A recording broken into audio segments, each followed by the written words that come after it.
اعوذ باللہ من الشیطان الرجیم بسم اللہ الرحمن الرحیم لا جناح علیکم، تمہارے اوپر کوئی حرج نہیں ہے، کوئی گناہ نہیں ہے، ان طلقتم النساء، اگر تم طلاق دو عورتوں کو، ما لم تمسوہن، اس حالت میں کہ تم نے ابھی تک ان کو چھوا نہیں ہے، ان کو ہاتھ تک بھی نہیں لگایا، یعنی رخصتی سے پہلے ہی طلاق ہو جائے۔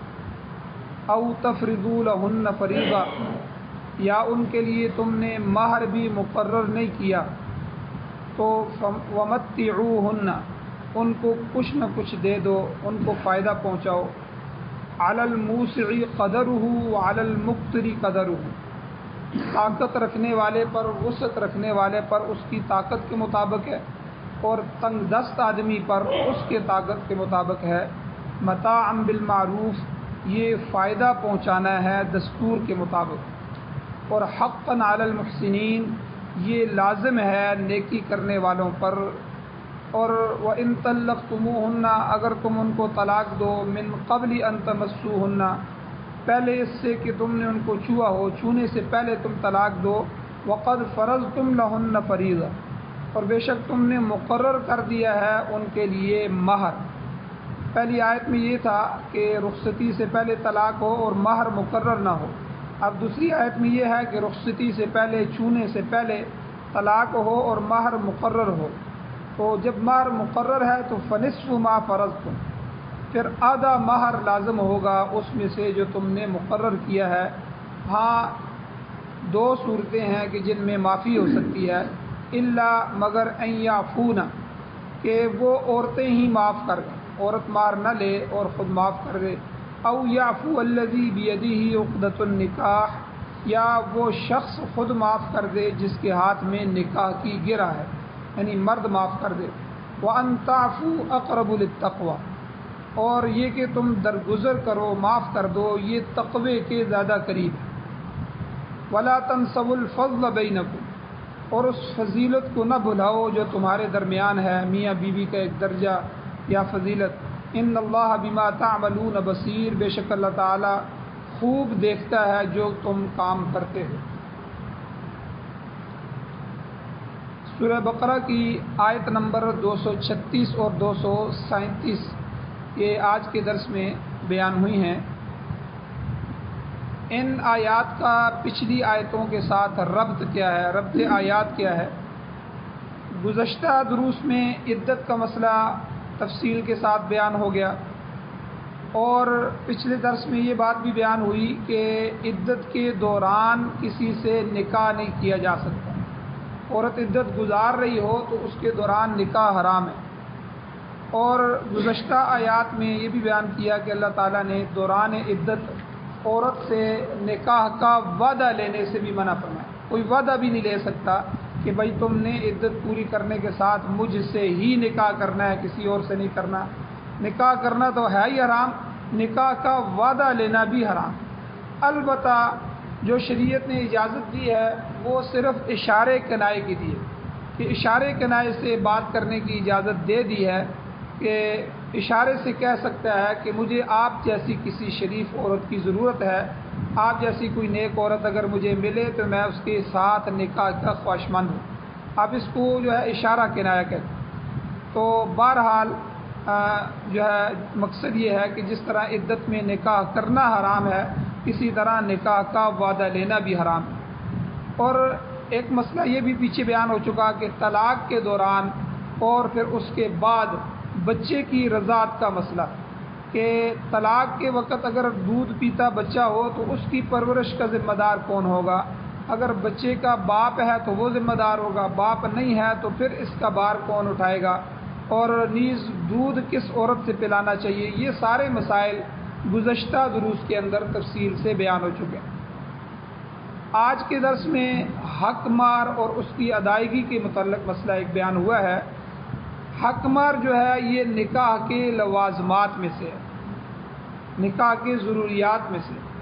سورہ احزاب کے اندر اللہ فرماتے ہیں قد علمنا، تحقیق ہم اچھی طرح جانتے ہیں، ما فرضنا، جو ہم نے مقرر کیے ہیں، وہ ہم نے فرض کیے ہیں، علیہم، ان مردوں پر، فی ازواجہم، ان کی بیویوں کے متعلق، یعنی جو حق مار ہے بیویوں کے اوپر، وہ بھی اللہ کہتے ہیں ہم جانتے ہیں، ہم نے بیان کیا ہے۔ اور عورت کے جو دیگر اخراجات ہیں جن میں روٹی ہے، کپڑا ہے، رہائش ہے، علاج ہے وغیرہ وغیرہ، یہ سب خاوند کے ذمے ہیں۔ اللہ کہتے ہیں ہم خوب جانتے ہیں۔ سورہ نساء میں اللہ فرماتے ہیں وہ عورتیں جن سے نکاح جائز نہیں ہے، جو محرمات ابدیہ ہیں، ہمیشہ ہمیشہ کے لیے حرام ہیں، تو ان کو بیان کرنے کے بعد اللہ فرماتے ہیں وَأُحِلَّ لَكُم مَّا وَرَاءَ ذَلِكُمْ، ان عورتوں کے بعد علاوہ جو عورتیں ہیں وہ تمہارے لیے حلال ہیں۔ ان تبتغوا باموالکم، یہ جملہ اللہ نے فرمایا کہ تم ان کو تلاش کرو، یعنی ان سے نکاح کرو مال کے ذریعے۔ تو یعنی مال صرف کر کے، خرچ کر کے تم ان سے نکاح کر سکتے ہو۔ مال خرچ کرنے کے متعلق مفسرین کا قول ہے، وہ فرماتے ہیں کہ پہلے نمبر پر حق مار آتا ہے۔ جو ہم عورت پر خرچ کرتے ہیں وہ سب سے پہلا مال وہ حق مار کا ہوتا ہے۔ اس کے بعد جب وہ آ جاتی ہے، رخصتی ہو جاتی ہے، اور پھر اس کا خرچہ یہ مرد کے ذمے ہے، جو مرد ادا کرے گا، یہ جو ہے اللہ اس کی طرف اشارہ فرما رہے ہیں۔ پھر اس کے بعد تیسرے نمبر پر عورت کی باقی ضروریات ہیں، اس پر ہونے والے اخراجات ہیں، وہ بھی مرد کے ذمے ہیں۔ تو بہرحال یہ ساری چیزیں اللہ نے فرمایا ان تبتغوا باموالکم، عورت کے ساتھ نکاح کرو، ان کو تلاش کرو، باموالکم، اپنے مالوں کے ساتھ۔ جو ہی آپ دیکھتے ہیں زنا کے اندر اور شیعوں کے ہاں جو متع ہوتا ہے، متع، تو متع کے اندر ٹھیک ہے مرد کسی قسم کے خرچے کا ذمہ دار نہیں ہوتا، بس وہ صرف خواہشات پوری کرتے ہیں، پوری کرنے کے بعد جدا۔ تو جب کہ نکاح کے اندر جب نکاح ہوتا ہے، جو ہی دو بول پڑے جاتے ہیں، دو بول کہلوائے جاتے ہیں، ٹھیک ہے، تو آپ نے دے دیا، آپ نے قبول کر لیا، ایجاب اور قبول ہو گیا، تو یہ سارے خرچے مرد کے اوپر لازم ہو گئے، فرض ہو گئے۔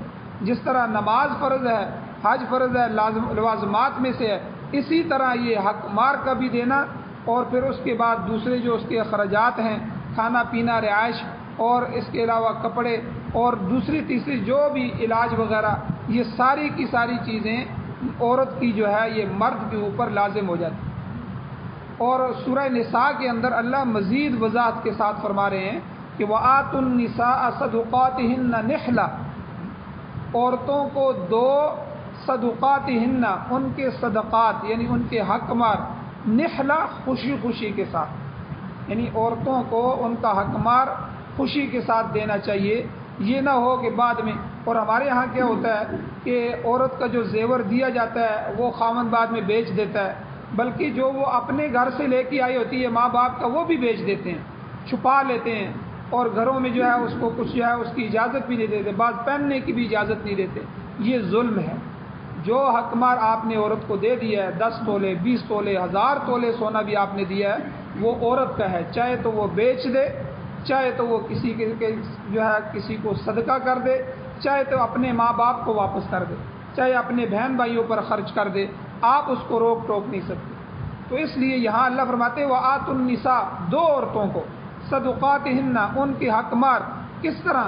اللہ کو پتا تھا کہ حق مار جب ہم دیں گے تو دیتے ہوئے بڑی تکلیف ہوگی، تو اللہ نے فرمایا نحلہ، خوشی خوشی سے ادا کرو، اس میں تنگی پیدا نہ کرو، اس میں پس و پیش نہ کرو، اس کے اندر رکاوٹ نہ ڈالو، کم کر کے نہ دو، جتنا ہے وہ اللہ نے تم پر فرض کیا ہے تو وہ تم دو۔ الغرض کہنے کا مقصد یہ ہے کہ حق مار جو ہے یہ نکاح کے لیے لازمی چیز ہے۔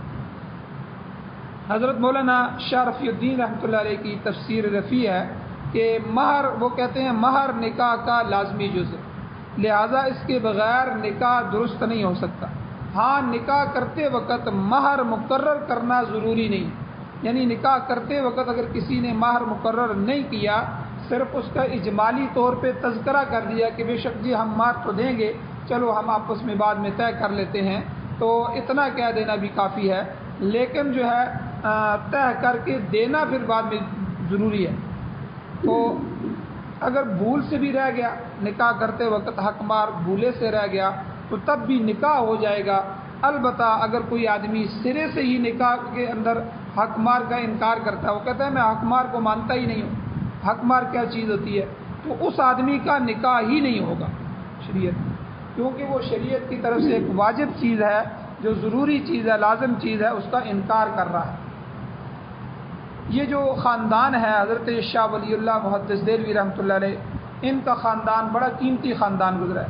تو ہندوستان میں شاہ ولی اللہ محدث دہلوی رحمۃ اللہ علیہ کے خاندان کی دینی خدمات جو ہیں وہ ناقابل فراموش ہیں، ان کو بھولا نہیں جا سکتا۔ تو یہ آپ کا خاندان ہی ہے جس نے قرآن پاک کے علم کو مقامی زبان میں پھیلایا۔ خود حضرت شاہ ولی اللہ رحمۃ اللہ علیہ نے سب سے پہلے فتح الرحمن کے نام سے قرآن پاک کا فارسی ترجمہ کیا، اور اس کے ساتھ انہوں نے مختصر سا حاشیہ بھی تحریر کیا تھا، اور اس کے علاوہ اس کا مقدمہ بھی لکھا۔ اصول تفسیر پر، تفسیر کے جو اصول ہوتے ہیں اس پر شاہ ولی اللہ کی کتاب ہے الفوز الکبیر۔ یہ بے نظیر چیز ہے، بے نظیر کتاب ہے، اور قرآن پاک کو سمجھنے کے لیے رہنما کی حیثیت رکھتی ہے۔ اور آج بھی تمام دینی مدارس میں اور جو یونیورسٹیاں ہیں ان میں ایم اے اسلامیات کے اندر ان کی جماعتوں کو یہ پڑھائی جاتی ہے۔ فہم قرآن سے متعلق جو ہے آپ نے نہایت بلند پایا جو ہے اصول مرتب کیے ہیں۔ اور شاہ ولی اللہ محدث دہلوی رحمۃ اللہ علیہ کے 4 صاحبزادے ہیں، انہوں نے بھی کمال کا دین کی خدمت کی ہے۔ تو آپ کے بڑے صاحبزادے حضرت شاہ عبدالعزیز محدث دہلوی رحمۃ اللہ علیہ قرآن پاک کے آخری 2 پارے اور سورہ بقرہ کی آدھے تک، نصف تک کی تفسیر فارسی زبان میں لکھی تھی۔ آپ نابینا ہو گئے تھے اور اس لیے آپ بولتے جاتے تھے، اور آپ کے شاگردان جو تھے وہ اس کو لکھتے جاتے تھے۔ اپنی وفات تک اس سے زیادہ وہ تفسیر کا کام نہیں کر سکے۔ آپ ہفتے میں 1 دن جو ہے وہ درس قرآن دیا کرتے تھے۔ یہ درس بھی لوگوں نے لکھے ہیں۔ آج کل جو ہے ان کے طبع ہوئے لکھے ہوئے نسخے تو نہیں ملتے، تاہم قلمی نسخے وہ کہیں نہ کہیں موجود ہیں، لیکن وہ بھی سامنے نہیں۔ بہرحال حضرت شاہ ولی اللہ محدث دہلوی رحمۃ اللہ علیہ کے جو دوسرے بیٹے تھے شاہ رفیع الدین رحمۃ اللہ علیہ، انہوں نے قرآن پاک کا سب سے پہلے اردو ترجمہ کیا۔ سب سے پہلے جو ترجمہ اردو میں ہوا ہے وہ حضرت شاہ ولی اللہ محدث دہلوی رحمۃ اللہ علیہ کے جو دوسرے بیٹے تھے شاہ عبدالعزیز رحمۃ اللہ علیہ سے چھوٹے شاہ رفیع الدین رحمۃ اللہ علیہ نے لکھا ہے۔ یہ ترجمہ تحت اللفظ ترجمہ ہے، لفظ کے نیچے ترجمہ، لفظ کے نیچے، اس کو تحت اللفظ ترجمہ کہتے ہیں، جو عام طور پر پڑھا جاتا ہے۔ تو مختلف جو اشاعتی ادارے ہیں، تاج کمپنی وغیرہ وغیرہ، انہوں نے اس کے ایڈیشن شائع کیے ہیں۔ تو آپ قرآن پاک کا درس بھی دیا کرتے تھے، جس کو آپ کے شاگرد نوٹ کر لیا کرتے تھے۔ آپ نے وفات کے 40-50 سال بعد، یعنی آج سے تقریباً 200 سال پہلے، صرف سورہ بقرہ والا حصہ شائع ہوا جو تفسیر رفیع کے نام سے ہے۔ یہ رفیع الدین والا جو ہے تفسیر رفیع۔ اور اس کے بعد آپ کے جو تیسرے بیٹے ہیں شاہ عبد القادر رحمۃ اللہ علیہ، انہوں نے قرآن پاک کا بھی اردو میں ترجمہ کیا، لیکن یہ تحت اللفظ نہیں تھا بلکہ با محاورہ ترجمہ کیا۔ محاورے میں جس طرح ہم بولتے ہیں یہ، تو اس میں بعض مشکل الفاظ بھی ہیں جو محاورے میں استعمال ہوتے ہیں۔ تو بہرحال وہ مشکل الفاظ ان کی بعد میں تفصیل بھی ہوئی ہے، ان کو آسان بھی کیا گیا۔ اور یہ ترجمہ انہوں نے بڑا عجیب طریقے سے لکھا۔ وہاں دہلی کے اندر ایک کنگ ایڈورڈ روڈ ہے، اس پر واقع ایک مسجد تھی، بڑی پرانی بڑی مسجد تھی، اکبری مسجد۔ 12 سال حضرت نے وہاں اعتکاف کیا، 12 سال مسجد میں اعتکاف کر کے صبح سے شام تک مسجد تک، پھر آپ نے یہ ترجمہ لکھا، اور یہ ترجمہ قرآن جو ہے پھر بہت مقبول ہوا۔ یعنی اتنی محنت کے ساتھ انہوں نے یہ ترجمہ لکھا۔ اور بعد میں انگریز جب آیا تو اس نے اس مسجد کو بھی نیست و نابود کر دیا تاکہ یہ مسجد ہی باقی نہ رہے۔ تو بہرحال حضرت نے یہاں اعتکاف کرتے ہوئے یہ ترجمہ لکھا، اور اس ترجمے کو شیخ الہند حضرت مولانا محمود الحسن رحمۃ اللہ علیہ نے اور آسان زبان میں منتقل کیا ہے۔ اور آج کل جو ہے یہ جو ہم جو ترجمہ پڑھتے ہیں یہ حضرت شیخ الہند کا ہے، جو حضرت نے ان کے جو ہے شاہ عبد القادر رحمۃ اللہ علیہ کا جو ترجمہ ہے اس کو سلیس زبان میں جو کیا ہے۔ اور شیخ الہند نے کہاں کیا ہے؟ انگریز نے ان کو مالٹا کی جیل میں، جزیرے ہیں یہ، ان جزیروں کے اندر کالا پانی کے جزیرے، وہاں حضرت کو قید کر دیا۔ تو قید کے دوران جو ہے شیخ الہند رحمۃ اللہ علیہ نے اس جو ترجمہ تھا اس کا سلیس ترجمہ کیا ہے، اس کے اندر جو ہے تبدیلی، یعنی آپ اندازہ لگائیں ہمارے حضرات نے کتنی محنت کی ہے۔ تو حضرت شاہ ولی اللہ رحمۃ اللہ علیہ کے سب سے چھوٹے اور چوتھے بیٹے تھے شاہ عبد الغنی رحمۃ اللہ علیہ. آپ نے درس و تدریس کے ذریعے دین کی بہت خدمت کی، مگر آپ کی کوئی مستقل کتاب موجود نہیں ہے. ہاں آپ کے جو آگے صاحبزادے ہیں شاہ اسماعیل شہید رحمۃ اللہ علیہ، انہوں نے قلم اور تلوار دونوں سے جہاد کیا. آپ کی بہت سی کتابیں موجود ہیں، بڑی قیمتی کتابیں. آپ نے انگریزوں اور سکھوں کے خلاف جو ہے عملی جہاد میں حصہ لیا، پھر بالا کوٹ کے مقام پہ جا کر شہید ہوئے اور جامع شہادت نوش فرمایا. تو بہرحال یہ حضرات ہیں جنہوں نے یہ ترجمہ کیا ہے. تو میں نے آپ کے سامنے تفسیر رفیع شاہ رفیع الدین رحمۃ اللہ علیہ کی تفسیر کا حوالہ دیا ہے. اب یہاں نکاح کے لیے جو بات بیان ہو رہی ہے کہ حق مار یہ لازمی ہے. البتہ نکاح کے وقت جو ہے اس کا تقرر ضروری نہیں، بعد میں بھی کیا ہو سکتا ہے. اس آیت کریمہ میں ایسی ہی صورت کا اللہ نے تذکرہ فرمایا. کیا فرمایا؟ لا جناح علیکم، تمہارے اوپر کوئی جناح، کوئی گناہ، کوئی حرج نہیں ہے. کس صورت میں؟ کہ ان طلقتم النساء، اگر تم طلاق دو عورتوں کو. کس حالت میں؟ کہ ما لم تمسوہن، تم نے ان کو مس بھی نہیں کیا، چھوا بھی نہیں. یہ کیسی صورت ہے؟ جب رخصتی نہیں ہوئی، نکاح ہو گیا، رخصتی نہیں ہوئی، پہلے طلاق دے دی. اور اس میں دو صورتیں ہیں، یا تو حق مار مقرر ہو چکا ہے یا حق مار مقرر نہیں ہوا. دونوں آیتوں میں الگ الگ ان دونوں صورتوں کو اللہ نے بیان کرنا ہے. پہلی صورت کیا ہے؟ او تفرضوا لهن فریضہ، کہ تم نے ابھی تک ان عورتوں کو چھوا بھی نہیں، رخصتی نہیں ہوئی، پہلے ہی جو ہے طلاق دے دی ہے اور حق مار بھی مقرر نہیں کیا گیا. تو فرمایا بغیر مہر مقرر کیے نکاح تو ہو گیا، اب طلاق بھی واقع ہو گئی. تو اب اس کا مطلب یہ نہیں ہے کہ تم عورتوں کو اب محروم کر دو. بھائی جی نکاح کے وقت تو مہر مقرر ہی نہیں ہوا تھا، اب ہم مہر بھی نہیں دیں گے. بلکہ اللہ نے فرمایا وَمَتِّعُوهُنَّ، ایسی عورت کو کیا ہے؟ تم فائدہ پہنچاؤ، یعنی کچھ دے دو، لال دو. تو اب کتنا دینا ہے اس عورت کو؟ مہر تو مقرر نہیں ہوا، رخصتی بھی نہیں ہوئی، پہلے ہی طلاق ہو گئی. اللہ نے فرمایا عَلَى الْمُوسِعِ قَدَرُهُ، کہ صاحب حیثیت آدمی پر اس کی حیثیت کے مطابق ہے. اگر کوئی طاقت والا ہے تو اپنی طاقت کے مطابق خرچ کرے. وَعَلَى الْمُقْتِرِ قَدَرُهُ، اور اگر کوئی مالی لحاظ سے کمزور ہے، تنگ دست ہے، تو وہ اپنی حیثیت کے مطابق متعلقہ عورت کو کچھ نہ کچھ دے. تو اس مقام پر فقہا نے یہ مسئلہ لکھا ہے کہ عورت کو کم از کم ایک جوڑا کپڑا دینا اس صورت میں ضروری ہے، جس میں 3 کپڑے شامل ہوں گے، ایک بڑی چادر، ایک دوپٹہ اور ایک کرتا جو جسم کو ڈھانپ لے.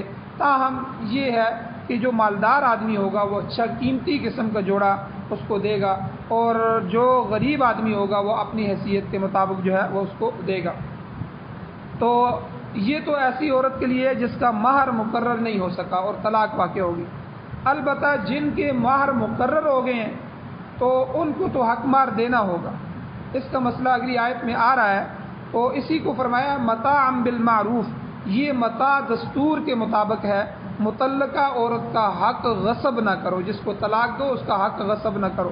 حقا علی المحسنین، اللہ نے فرمایا جو یہ چیز جو ہے صاحب ایمان نیکوکاروں پر، نیکی کرنے والوں پر لازم ہے، لہذا اس میں کوتاہی نہ کرو بلکہ متعلقہ عورت کو ضرور اس کا حق ادا کرو. اب یہاں ایک اور صورت بھی ہے کہ طلاق کے علاوہ ایک صورت بیوگی کی بھی ہے. یہی عورت طلاق تو نہیں ہوئی، ابھی رخصتی بھی نہیں ہوئی، طلاق بھی نہیں ہوئی، بلکہ یہ عورت بیوہ ہو گئی. نکاح کرتے وقت مہر مقرر نہیں ہوا اور میاں بیوی کی خلوت بھی نہیں ہوئی، رخصتی بھی نہیں ہوئی، خاوند مر گیا، تو اب عورت کس چیز کی حقدار ہے؟ ایسی صورت میں عورت کو مہر مثل دینا ہوگا. مہر مثل کو سمجھیں کہ شریعت مہر مثل اس کو کہتی ہے کہ جو ایسی عورت کے خاندان کی دوسری عورتوں کا عام طور پر مہر مقرر ہوتا ہے، اس کو مہر مثل کہتے ہیں. جب ایسی صورت پیش آ جائے کہ خاوند فوت ہو جائے اور ابھی رخصتی بھی نہیں ہوئی تھی تو مہر مثل دینا ہوگا. یعنی اس کی چاچا کی بیٹی، پھوپھی کی بیٹی، خالہ کی بیٹی، ماموں کی بیٹیاں، اس جیسی جو عورتیں ہیں ان کے کتنے کتنے مہر مقرر ہیں. اگر مہر پہلے سے مقرر نہیں ہوا تھا تو اس کو مہر مثل کہتے ہیں کہ اسی جیسا مہر. تو یہ جو ہے اس مہر کو دیکھا جائے گا تو پھر مہر مثل ہوگا. اب اس کی اوپر عدت بھی ہوگی، چونکہ اس کا خاوند فوت ہوا تھا، اس کی عدت جدا ہو جائے گی، 4 مہینے 10 دن اس کی عدت ہوگی۔ تو یہاں جو ہے آج کے درس کی دوسری آیت کریمہ، اس میں نصف مار کے مطلب یہ مار مثل پہلے دیکھا جائے گا کہ مار مثل میں پھر سے اس میں سے آدھا مہر اس عورت کو دیا جائے گا، آدھا مہر۔ اسی کو اللہ نے فرمایا وَإِن طَلَّقْتُمُوهُنَّ، اگر تم ان کو طلاق دو، من قبل ان تمسوهن، اس سے پہلے کہ تم نے ان کو چھوا ہو، چھونے سے پہلے یعنی رخصتی سے پہلے ہی جو ہے طلاق دے دی ہے، وقد فرضتم لهن فریضہ، اور تم ان کے جو ہے مہر بھی مقرر کر چکے ہو اور وہ طلاق ہونے سے پہلے ادا بھی نہیں ہوا، تو فنصف ما فرضتم، فنصف ما فرضتم، پھر وہ نصف مہر ہے جو تم نے مقرر کیا ہے، یعنی اگر بغیر مقاربت کے طلاق ہو گئی ہے تو مقررہ مہر کا نصف ادا کرنا ہوگا۔ یہ تو کم از کم ہے کہ اتنا ضرور ادا کرو۔ البتہ ہمارے اکابر کے واقعات میں سے بہت سے واقعات ایسے ملتے ہیں کہ انہوں نے جو واجب الادا مہر ہے اس سے زیادہ بھی ادا کیا، وہ بھی ادا کیا، اس سے زیادہ بھی ادا کیا۔ مثلا ایک مثال میں آپ کو دیتا ہوں، حضرت حسن ابن علی ابن ابی طالب، یعنی حضرت حسن و حسین جو تھے، حضرت حسن رضی اللہ تعالیٰ عنہ، ان کے متعلق آتا ہے کہ ان کے ساتھ یہ ایک ایسا معاملہ پیش آیا کہ بغیر مجامعت کے، بغیر رخصتی کے عورت کو طلاق دے دی۔ تو ایک روایت کے مطابق انہوں نے 10,000 درہم اس عورت کو دیے، اور دوسری روایت کے مطابق 20,000 درہم کی رقم حق مار کے طور پر ادا کی۔ مقصد یہ تھا کہ جدا ہونے والی عورت جو ہے وہ کسی پریشانی میں مبتلا نہ ہو جائے، لہذا اسے احسن طریقے سے، اچھے طریقے سے رخصت کیا جائے۔ بہرحال اللہ تعالیٰ نے یہ حکم نازل کر دیا کہ اگر مہر مقرر نہ ہوا ہو اور طلاق واقع ہو گئی ہو تو عورت کو کم از کم کپڑوں کا ایک جوڑا ضرور دو، اگر مہر مقرر ہوا ہے تو کم از کم اس کا نصف مہر یعنی آدھا مہر دیا جائے ایسی عورتوں کو۔ آگے آخری بات اللہ نے فرمائی الا ان یعفون، البتہ ایک صورت میں ادائیگی مہر سے بچ سکتے ہو، وہ صورت کیا ہے کہ عورتیں خود مہر معاف کر دیں۔ عورت صاحب حیثیت ہے، مالدار ہے، یا عورت جو ہے خود معاف کرنا چاہتی ہے، وہ کہے ٹھیک ہے میں مہر نہیں لینا چاہتی، تو یہ مہر معاف ہو جائے گا۔ یا دوسری صورت یہ ہے او یعفو الذی بیدہ عقدۃ النکاح، یا وہ شخص معاف کر دے جس کے ہاتھ میں نکاح کی گرہ، یعنی طلاق دینے والا مرد معاف کر دے۔ اب طلاق دینے والا مرد کیسے معاف کرے گا؟ اس کا مطلب یہ ہے کہ وہ نصف کی بجائے پورا مہر دے۔ اللہ نے نصف مہر اس پہ رکھا ہے، وہ کہے نہیں جی میں تو پورا دوں گا، یہ گویا کہ اس کی طرف سے معافی ہے کہ وہ عورت پر احسان کر رہا ہے۔ تو یا اگر پورا ادا کر چکا ہے تو چونکہ نصف ادا کرنا تھا اس میں سے آدھا واپس نہ لے، کیونکہ نکاح ہوتے وقت کئی دفعہ مہر پورا دے دیتے ہیں، تو اب رخصتی میں ہوئی طلاق ہو گئی تو مرد کے لیے یہ اجازت ہے کہ وہ نصف مہر دے، نصف واپس لے لے۔ اب مرد کہتا ہے کہ نہیں چلو میں نے نصف دیا تھا تو پورا دے دیا تھا، اب نصف میں واپس نہیں لیتا، تو یہ بھی گویا کہ مرد کی طرف سے معافی کی ایک صورت ہے۔ تو بعض حضرات نے کہا کہ عورت کا ولی مراد ہے، لیکن وہ روایت ٹھیک نہیں ہے۔ بہرحال عورت خود معاف کر دے یا مرد معاف کر دے، یعنی مرد پورا دے دے، تو یہ دونوں صورتیں معافی کی ہو سکتی ہیں، ورنہ جو ہے مار دینا ہوگا۔ آگے اللہ نے فرمایا وَأَن تَعْفُوا، یہ کہ تم معاف کر دو، اقرب للتقویٰ، یہ معاف کرنا یہ تقوی کے زیادہ قریب ہے، پرہیزگاری اختیار کرنا چاہتے ہو تو معاف ہی کر دیا کرو۔